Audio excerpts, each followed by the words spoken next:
So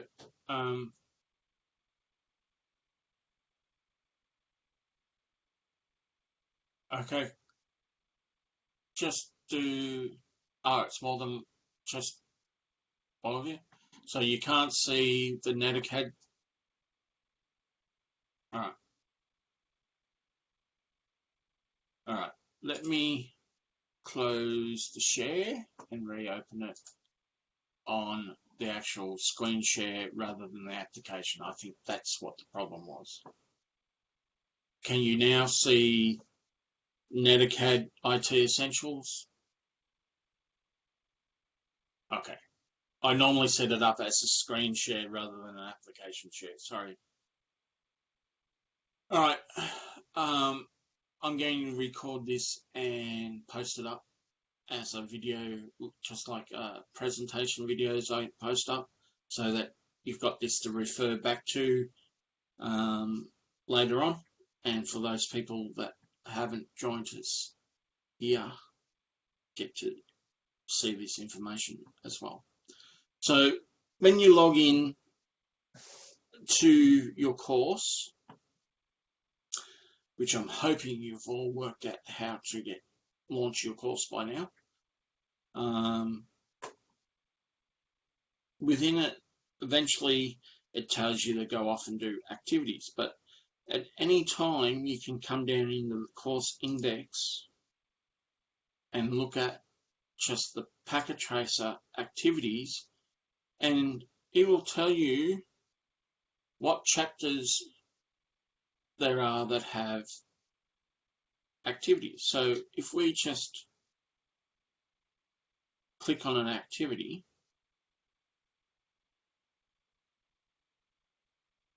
you can actually see there's a set of instructions that come along with it. And then you can actually click on the activity itself, which you can download. See, I'm doing updates. So I complained to management about the lack of resources for the course, and they turn around and go, well, you better update them and make them. Should have just kept my mouth shut, shouldn't I? All right, so you save that down to your local machine, and then you open it, and in theory it should open into Packet Tracer. And as an activity,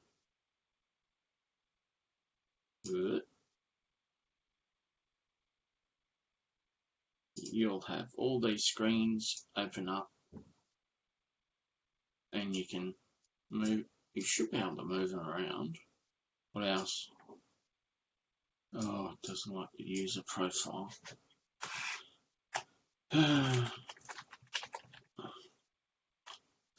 This is basically the login.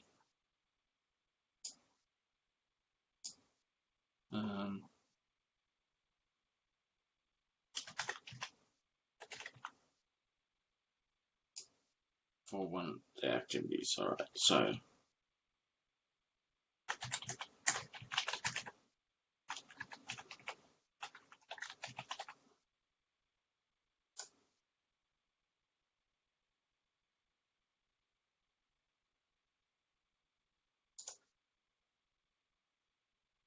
all right, can I move it? Yeah, there we go. So basically what it was asking you to do was set up your credentials for your email within the activity. So your instructions for the activity come in as part of the activity. You don't need a separate window with that open. All right, so this instructions, you don't need that open, but you can certainly have it as a PDF open on the side. It tends to be bigger and clearer and easier to access, but whatever works for you. You can certainly have it as the activity, and as you go through and do the steps, you can actually check your results and it will tell you what's missing. Okay, and gives you the results of your tests and stuff that you have been doing. There's the close button there. So it's self-checking as an activity. So notice the PCs are connected to branch switch using straight through cables. Yeah. And you're going, how do I know they're straight through cables? Well, if we come down the cable section and look at the solid black line, should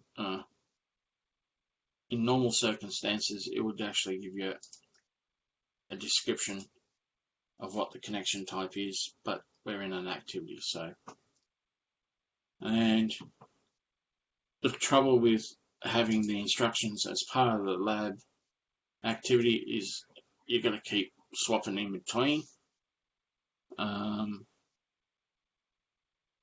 So what you can do is arrange your icons so that your screens so that they are on at the same time. Alright, so we need to just read the instructions and work out what's going on. The green triangles on both ends indicate that there's connectivity and the link's good. Click on PC0, which is this one. Go to the desktop. So it tells you what to do step by step. And IP config. And it'll bring up the same thing as what you would see if you're in a standard config. And you need to set it to DHCP. Alright. And close the window. Is that right? And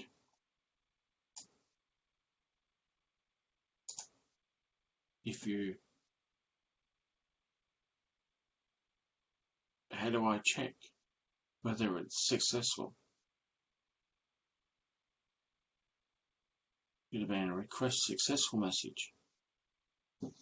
Oh dear, I command prompt. What was that command that I talked about?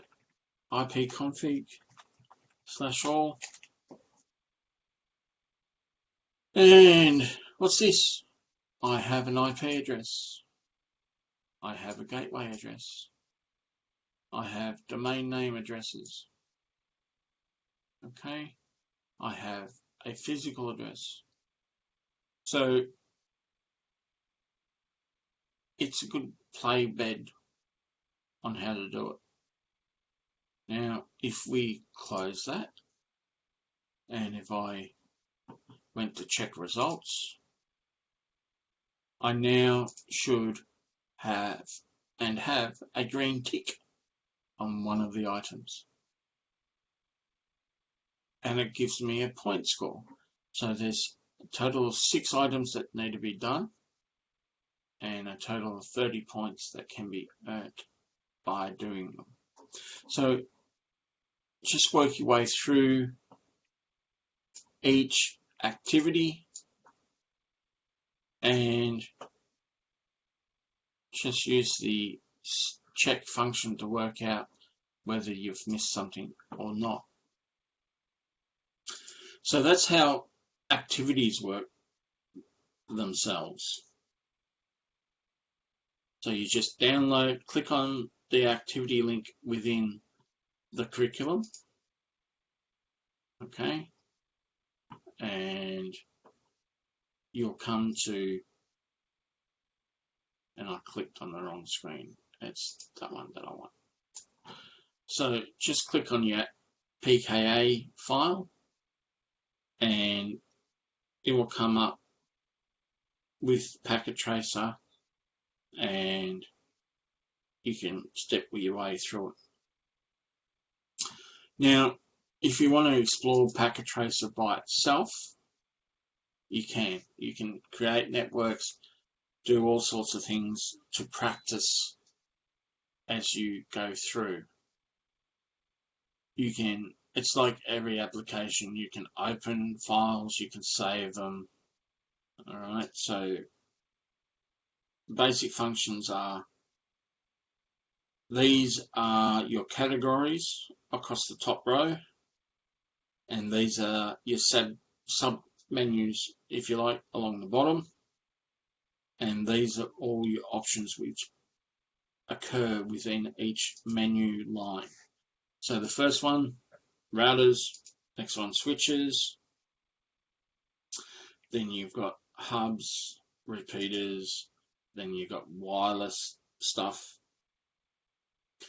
then you go into some firewalls, you can tell by the bricky stuff at the bottom, and then the clouds. Next main menu item is end devices. So you've got your PC, laptops. You can set up Internet of Things, what occurs in a business, in a factory, within the power network maybe. So there's all sorts of things to look at. So the basic ones that we will be doing on a regular basis is pulling in a router, pulling in a switch, and pulling in, say, some laptops and some PCs. Okay, maybe I want a wireless tablet out there. Notice this is not a wireless network device. So if you're doing wireless, you may want to look at the wireless ones and get a home router which has wireless on it, because your general enterprise level router doesn't. Alright, so I'm on the delete function.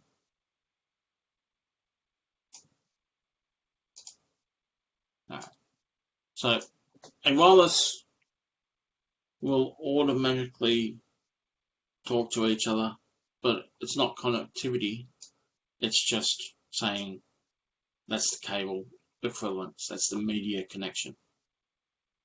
To connect cables, we use the cabling. So the basic ones is you have automatic connections, and it will work out what type of cable to use. Fantastic while you're learning. Notice it used a different type of cable.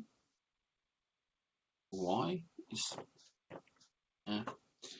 crossover. Obviously the switch. Now, on my PC, because I've used, and I have to select what interface I'm putting the cable into. So RS-232 is the old serial ports, COM port 1. Your USB ports, because new devices such as laptops and that use USB configuration cables and things like that. And then your fast Ethernet to your switch. Now, the switch has many ports which am I connecting to? This one.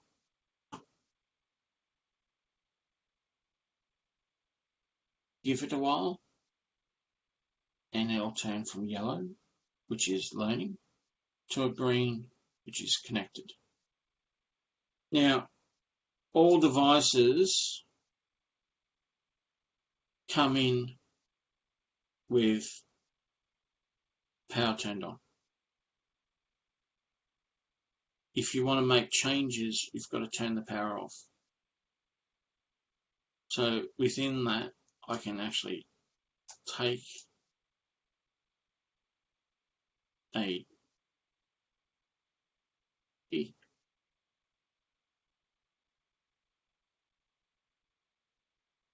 the interface out and put another one in, such as a wireless network card. Then scroll up here and turn it on. And as it turns on, it sets up its connection. And then go in the desktop, and these are your standard icons. So IP config will bring up your configuration, IP configuration. Terminal screen is used to configure your devices via a console lead, which we'll discuss in another one at this point in time. We don't have to do that. The command prompt is your command window that you open up. If just like on desktop, if you your command prompt. All right, that's exactly what it's representing there. PC wireless. So if you had a network card and you could search to find what wireless networks are there, what channel they're running on, what the signal strengths are. Alright, so it's all there. Same with your actual home router. So you go to the GUI, which is the router's interface, and you can change the settings. There's actually a packet tracer activity that gets you to come in and set up wireless and go through all those steps we talked about in today's presentation. So you can set the IP address, turn on DHCP, how many devices you're going to be able to send addresses out to, go into wireless, set up your SSID. So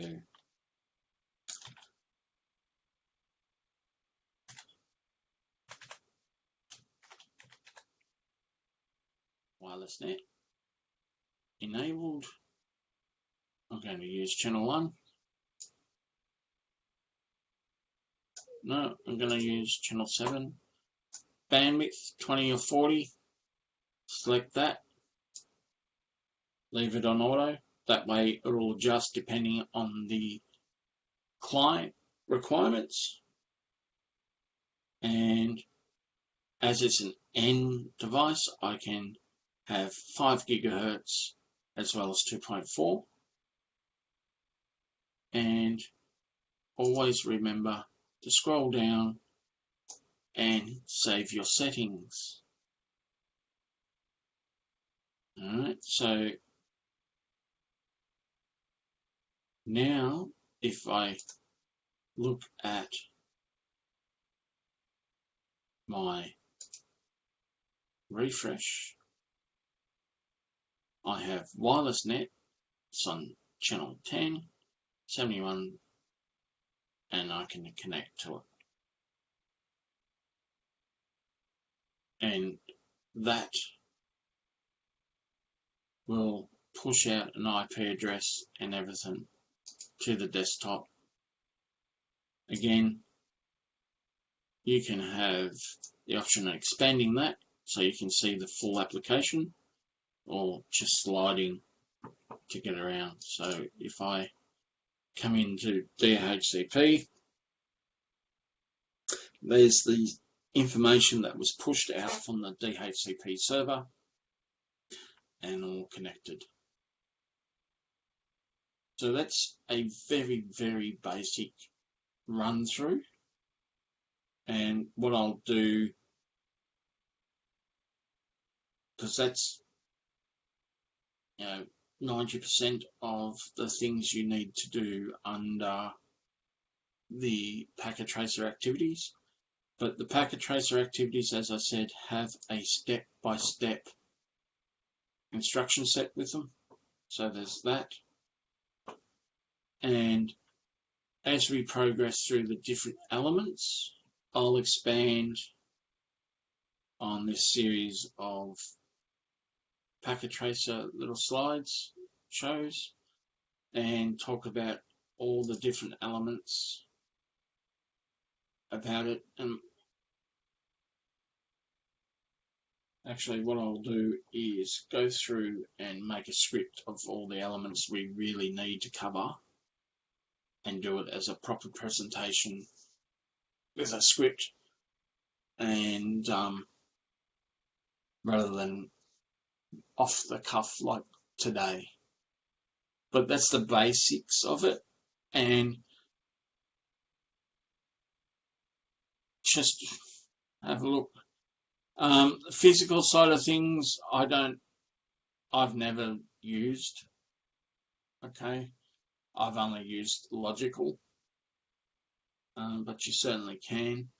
Under cloud functions, there's on this top line, there's this lovely thing called a multi-user, where you can actually set it up so that you can connect to other people within the classroom or network, and each build a section of the network yourselves and then interconnect with everybody. And there's an actual lab, packet tracer lab, that talks about the multi-user. So that'll be in Thursday's class activities rather than this one. But there are lots of functionality in the packet tracer application. Well, you can do everything that is required for the CCNA certification. You can even do some of the stuff in it that covers some of the CCNP certification level materials. So I'll do a proper scripted presentation and recording of how to drive packet tracer rather than this off the cuff one today, to cover all the elements in more detail. But just be aware that each device, if you want to make changes to the type of network card or anything like that, you just go in, you've got to turn the power off, scroll down through the window, find what you want to swap out, pull it off into the yellow, and then down here in the modules, find what you're looking for. Now, a network card would be something like an FE. It's a fast Ethernet, and it's fiber. Well, most people don't have fiber or 3G, 4G module, so your mobile network, most people would be along the lines of something like wireless. Alright, so do I need a card in there? No. Can I connect to a physical one? Well, what's that there? I do believe that is a network interface from the motherboard. So if we turn that back on, come out here, go to our cable connections, hit our generic cable connection, click on the PC. Oh look, connect, can't connect. Why? Because it's selected the wrong type of cable.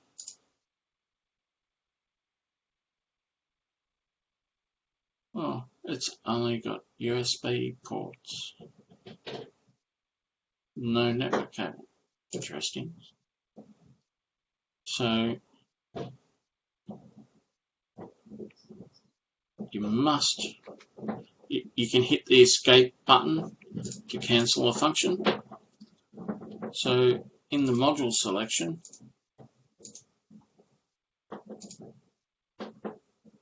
so basic telephone, Ethernet port for LAN, or synchronous primary. No, we don't want that. So just go through fast Ethernet copper media, 10 TX or LAN. So that would be your fast Ethernet up to 100 megabit, and the one CGE would be your gigabit Ethernet copper. So scroll down and go, I want that module in here.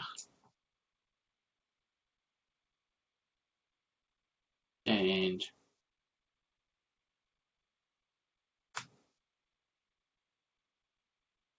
that's obviously what they're representing the RS-232 port as, which is interesting, considering it should be a D9 plug. Alright, so back out here, select our cable, put in our Ethernet, come across to our Ethernet.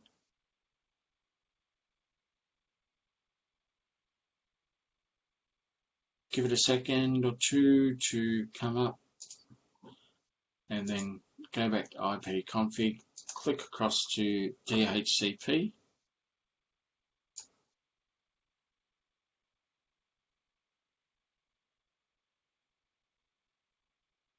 And when that goes to green, you should get a DHCP connection eventually. Do we set it up? That's enabled. That's wireless. Alright, so we're just waiting on this to go green. Click on that. But 169, that's not what it's supposed to be. Correct. Why isn't it so? Well, click at the static, click it back over the DHCP, requesting an IP address. Oh, it's failed.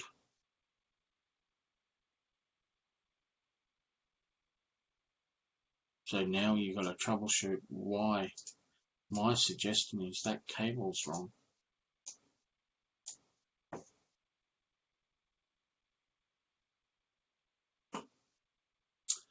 So we want to hit the big delete key.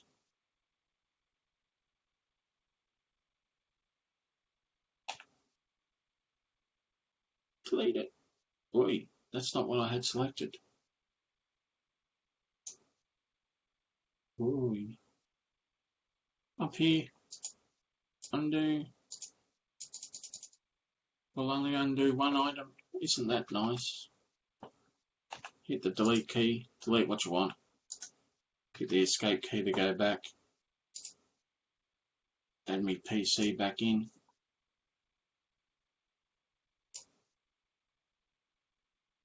Put the correct cable in. And the correct cable from the switch up to my router. Red is bad.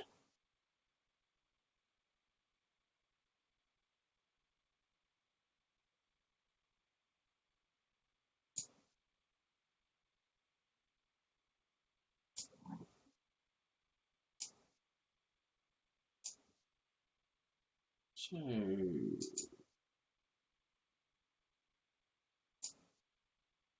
DHCP's on.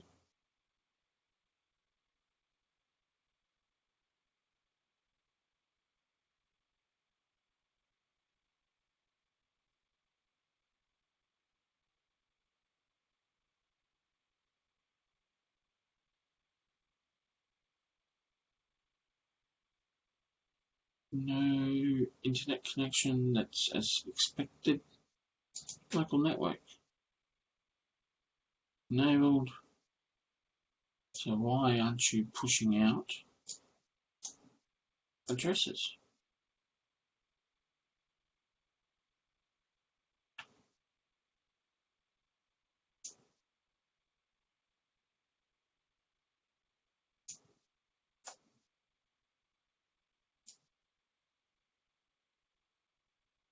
Wow. I need to learn to redo my driver's license on packet tracer delete function. I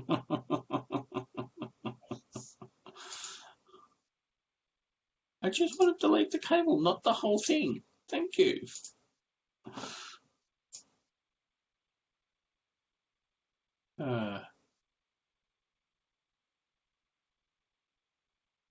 Now,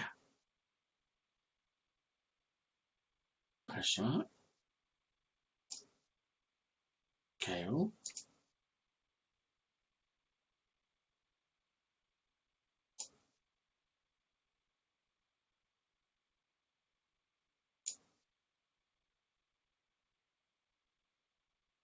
Is it saying no because it's connecting it fast to a gigabit? That shouldn't be the case.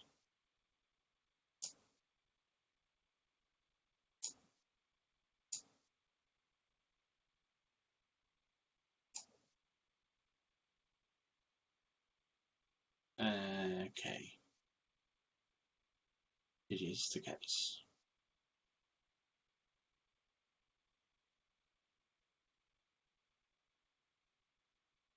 Give it time to power up, they'll go green, and we should get an IP address pushed out via the cables. But that, sadly, there it is.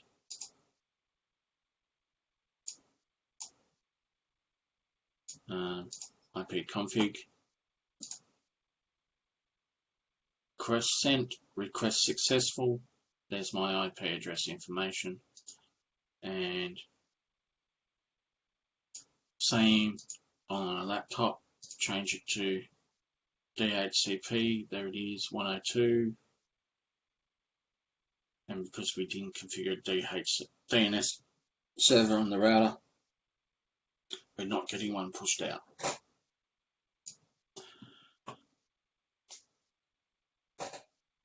Okay. This is version 7.3 of Packet Tracer. They've changed a few things from the previous versions, and I'm very rusty with using Packet Tracer because whenever in the classroom I try to use the live equipment for demonstration purposes, not Packet Tracer. So I'm really rusty on how to drive this application. And the other application that you will come across in the forums and stuff, no, I don't want to save that. Just close, no.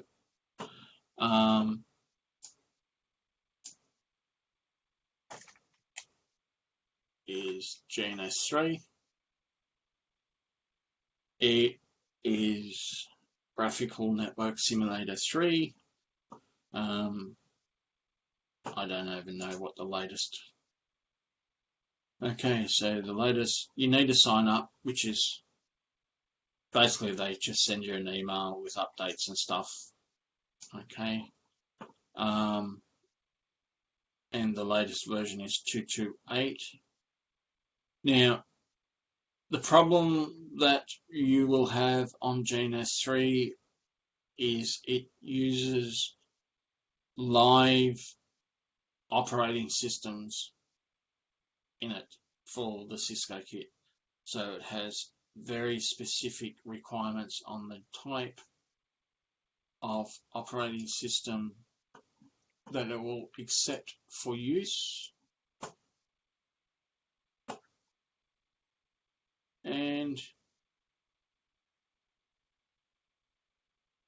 will look something like this interface. Yeah.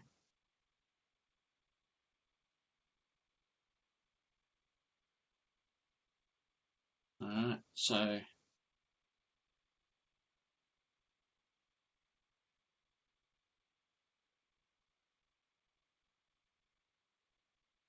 you're going to finish firing it. Can I go back to here? Okay.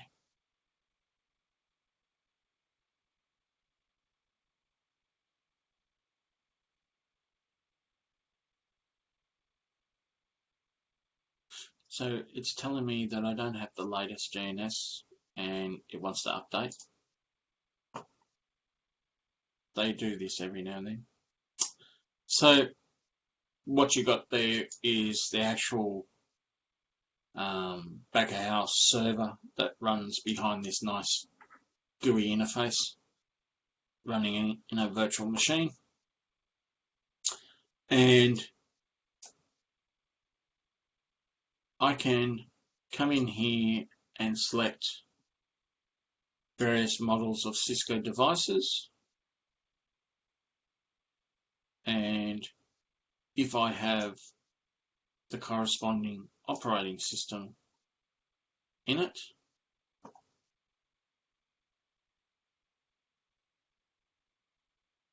I can run it in a virtual machine or get the appliance to run on the hardware of my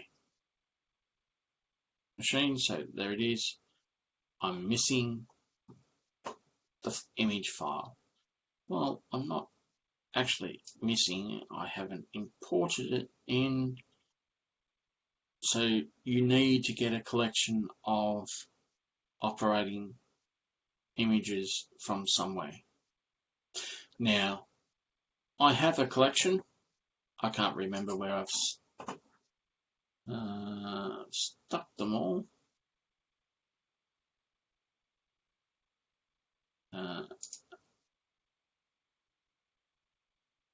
Oh, there it is.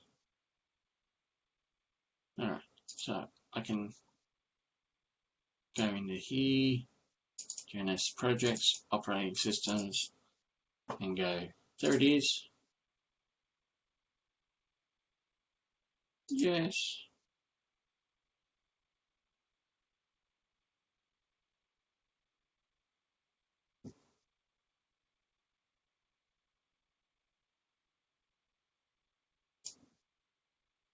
Not liking the image because I actually haven't created a new image. All right. So again, this uses live operating systems, as in the actual image that you would find inside LiveKit in a rack, but only on specific models.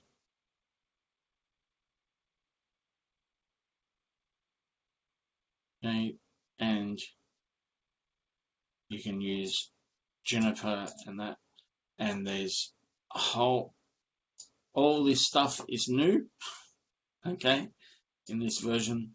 I haven't actually played with this version of GNS3. It's got lots of new stuff in it that I have to work out how to drive properly. But you can custom make all these things yourself, And if you have access like I have with various operating systems, you can actually use virtual equipment that actually uses a live Cisco operating system, which Gen S3 behaves exactly like the live device would, because the back end of that application was written by a Cisco developer that was having trouble uploading his test iOSs to the hardware within the testing data servers. So he actually created a little application to emulate the hardware. Then he ran all the various operating systems on that hardware emulator, which got out to the community. And Cisco turned a blind eye to it because people were learning to use their equipment on it. Okay, so that's basically it in a nutshell.